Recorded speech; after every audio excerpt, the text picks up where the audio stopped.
শুনলেন, আমরা যারা জামাতে ইসলামের পিছে নামাজ পড়লে নামাজ হতো না, নামাজ হবে না। এরা আকীদা ঠিক না, এরা আকীদাই ঠিক না, এই কথা আমি জোর গলায় বলতে পারি। যদি কেউ থাকে মুনাফিক, এরা মুহে কয়েকটা কাজ করে আরেকটা, এর পিছনে নামাজ পড়ে, আমি এর পিছনে নামাজই পড়ি না,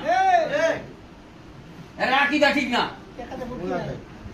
যাই হোক, আমাদের জানতে হবে যে জামাত ইসলামের ম্যানিফেস্টো জানতে হবে এবং বইপত্র পড়তে হবে।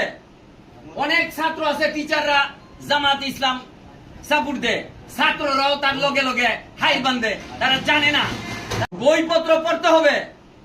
অনেক ছাত্র আছে, টিচাররা জামাত ইসলাম সাপোর্ট দেয়, ছাত্ররাও তার লগে লগে হাই বান্ধে, তারা জানে না।